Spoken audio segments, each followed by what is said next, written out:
ওই দেশের রানীর সাথে দেখা করার জন্য প্রস্তুত হয়ে যান। কারণ হলো ওই দেশের রানী আপনার সঙ্গে দেখা করার জন্য প্রতিমধ্যে রওনা দিয়ে দিয়েছে। বলুন সুবহানাল্লাহ। আমার ভাইয়া, হুদহুদ পাখির জন্য আরেকজন গভর্নর নিযুক্ত করা হয়েছিল, অন্য আরেকটা পাখি।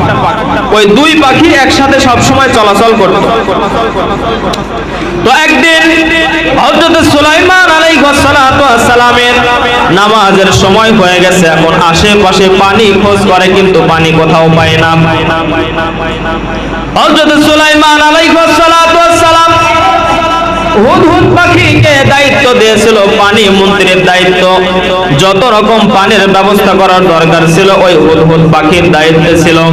কারণ হলো ওই হুদহুদ পাখির পর্যবেক্ষণ ক্ষমতা এত দূর পর্যন্ত ছিল, বলে আকাশ দিয়ে উড়ে যাবে, কিন্তু জমিনের নিচে কোথায় একটু মিঠা পানির ব্যবস্থা আছে ওই হুদহুদ পাখি ওই আকাশ থেকেই বুঝে যাইত। বলুন সুবহানাল্লাহ। হযরত সুলাইমান আলাইহিস সালাতু ওয়াস সালাম হুদহুদ পাখিকে বারবার ডাকে আর খুঁজে, কিন্তু কোথাও পায় না। ওই পাখিকে ডাক দিয়ে বলতেছেন, কি ব্যাপার, পাখি কোথায় গেল? ওই পাখিটা আকাশের দিকে উড়াল দিয়ে দেখে দূর প্রান্তর থেকে হুদহুদ পাখিটা অনেক ক্লান্ত অবস্থায় উড়ে আসছে, চিন্তিত অবস্থায়। মুসলমান ইমানদার আল্লাহর গোলাম ওই হুদহুদ পাখিকে ডাক দিয়ে বলতেছেন, তুমি কোথায় গিয়েছিলা? আমার কাছে জবাবদিহি বলো করো। কারণ হলো হযরত সুলাইমান আলাইহিস সালাতু ওয়াস সালাম তোমার উপরে এমন রাগান্বিত অবস্থায় আছে, তুমি যাওয়ার পর তোমার গায়ের যতগুলা পশম আছে সমস্ত পশম টেনে টেনে একেবারে উপরে ছিঁড়ে ফেলবেন।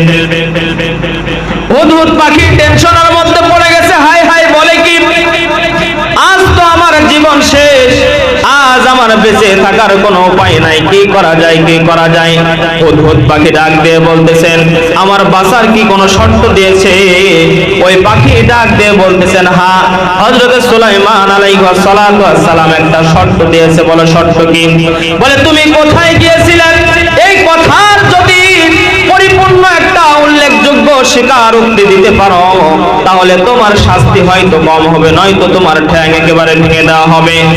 ওই হুদহুদ পাখি মনের মধ্যে চিন্তা করতেছে, আমি কোথায় গিয়েছিলাম, ঘটনাটা যদি সরাসরি সত্য বলে দেই মনে হয় আমার শাস্তিটা একটু কম হবে।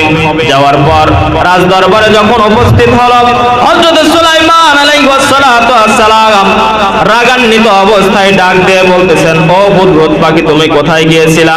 তোমাকে কত ডাকাডাকি করলাম, কিন্তু কাজের সময় তোমাকে খুঁজে পেলাম না। ওই হুদহুদ পাখি আগে একটা শর্ত দিয়ে দিয়েছে, ও সুলাইমান, আপনি আল্লাহ তাআলাকে ভয় করুন, আল্লাহ তাআলাকে ভয় করলে আপনার ভিতরের রাগটা একটু কম হবে। বলুন সুবহানাল্লাহ। হুদহুদ পাখিকে যখন প্রশ্ন করলেন, ডাক দিয়ে বলতেছেন, ও সুলাইমান, এমন এক জায়গায় আমি গিয়েছিলাম, ঘটনাটা জানলে আপনি একেবারে অবাক হয়ে যাবেন। বলে কি ঘটনা? বলে আপনি একজন রাজা, আপনি জানেন আপনার বিপক্ষে কোনো রাজা নাই, কিন্তু অমুক দূর প্রান্তরে আমি একটা দেশ দেখে এসেছি, যেই দেশের মধ্যে গাছপালা, নদী, নালা, খাল, বিল, মানুষ, আকাশ, পাহাড়, পর্বত সব কিছুই আমাদের মতোই সমান তালে আছে। বলুন সুবহানাল্লাহ। হযরত সুলাইমান আলাইহিস সালাতু ওয়াস সালাম বলে, কারণ কি, কি ঘটনা শোনাইলা, পরিপূর্ণভাবে আমাকে শোনাও। বলে যা বলেছি ঠিক বলেছি। হযরত সুলাইমান আলাইহিস সালাতু ওয়াস সালাম ঘটনাটা জানার জন্য, সত্য উদ্ঘাটন করার জন্য একটা চিঠি লিখলো। চিঠি লেখার পর ওই হুদহুদ পাখির ঠোঁটের সঙ্গে সেটা আটকায় দিল এবং আদেশ করলো, যাও, কোন দেশের রাজাকে তুমি দেখে এসেছো ওই দেশের রাজার কাছে আমার এই চিঠিটা পৌঁছে দাও, আমি দেখতে চাই। হুদহুদ পাখি চিঠিটা নিয়ে যায় ওই রাজ দরবারে। ওই রানীর চেহারা বরাবর 7 ফুটা করে একটা ফুটা দেওয়া ছিল, যেই ফুটা দিয়ে সকাল বেলায় সূর্যের আলো আসতো। ওই সূর্যের আলো আসার পর তার ঘুম ভেঙে যেত, তারপরে তার উপাস্যের ইবাদত করত। হুদহুদ পাখির চিঠিটা নিয়ে যে ওই ফুটার মাঝ বরাবর রেখে দিয়েছে যাতে করে আর আলোটা না পায়। সকাল বেলায় যখন চিঠিটা পৌঁছে দেয়, সকালের আলো রানী বিলকিসের চেহারার মধ্যে পড়ে নাই। সকাল বেলায় ঘুম থেকে সে জাগ্রতও হতে পারে নাই। দুপুর বেলা হঠাৎ করে ঘুম থেকে জাগ্রত হয়ে গেল, চারিদিকে তাকিয়ে দেখে বেলা একেবারে ঘনিয়ে আসছে। বলে কারণ কি, আমি আজ ঘুম থেকে জাগ্রত হইলাম না কেন? ওই ফুটার দিকে তাকাইয়া দেখে ওই ফুটার দেখা যায় না, ফুটার মাঝ বরাবর একটা কাগজ দেওয়া, কি যেন কাগজ সুন্দর চকচক করতেছে। কাগজটা নামানোর পর খুলে দেখে আজব এক কাহিনী। চিঠির মধ্যে এমন ভাবে হযরত সুলাইমান আলাইহিস সালাতু ওয়াস সালাম চিঠির মধ্যে কথাগুলো লিখেছে।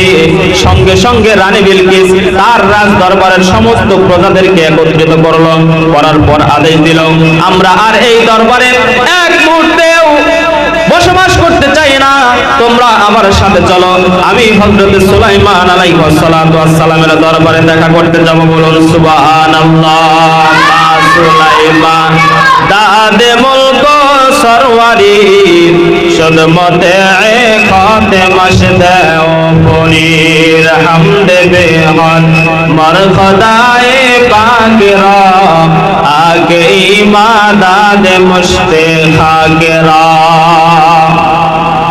হযরত সুলাইমান আলাইহিস সালাতু ওয়াস সালামের চিঠি পাওয়ার পর রানী বিলকিস দেখা করার জন্য যখন রাজ দরবার একেবারে বন্ধ করে যখন অন্বেষণ করলেন, হযরত সুলাইমান আলাইহিস সালাতু ওয়াস সালামের ওই হুদহুদ পাখিটা দৌড়ে উড়াল দিয়ে এসে হযরত সুলাইমান আলাইহিস সালাতু ওয়াস সালামকে ডাক দিয়ে বলতেছেন, ও সুলাইমান।